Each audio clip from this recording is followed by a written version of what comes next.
Hello everyone, स्वागत करते मी तुमचं माझ्या आणखी एका नवीन व्लॉगमध्ये. आजचा व्लॉग मी थोडा लवकरच स्टार्ट केला कारण सध्या मी सुट्टी घेतलेली आहे आणि वातावरण असं झालं आहे, ऊन कधी पाऊस, त्यामुळे माणसं आजारी पडायला लागले. त्यातल्या त्यात मोठी माणसं आजारी पडली तर आपण कसंही करतो, पण जर लहान मुलं आजारी पडलं तर पूर्ण घरात आजारीच असल्यासारखं वाटतं.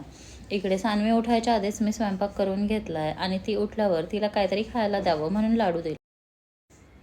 आजारी असल्यामुळे तोंडाला चव नसते, त्यामुळे ती जेवणाला नाही नाहीच म्हणत आहे. त्यामुळे तिच्या आवडत्या काही 2-3 गोष्टी मी आणून ठेवल्यात, जे की हेल्दी नाही आहेत मला माहिती आहे, पण काहीच न खाण्यापेक्षा काहीतरी पोटात जाईल त्यासाठी मी हे आणून ठेवलं आहे. त्यानंतर औषध वगैरे दिल्यावरती थोडं खेळणं, डान्स हे सगळं चालू आहे. पण जसं औषधांचा असर संपायला लागतो तसं पुन्हा कणकण वाढते, ताप येतोय आणि हे सगळं चालूच आहे. सध्या 2 दिवस आम्ही गेली हेच करतोय की थोडंसं खेळायचं, त्यानंतर पुन्हा असं बिलगून बसायचं आणि मुलं आजारी असली की अजिबात ऐकत नाहीत, अजून हट्टी वागतात.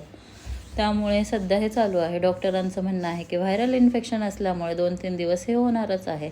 तर बघू आता, 2 दिवस तर गेलेत, आजचा 3रा दिवस आहे. थोडंसं कमी वाटतंय, पण औषधांचा असर संपला की पुन्हा असं काहीसं वातावरण घरातलं आहे. स्टे ट्यून आणि टेक केअर.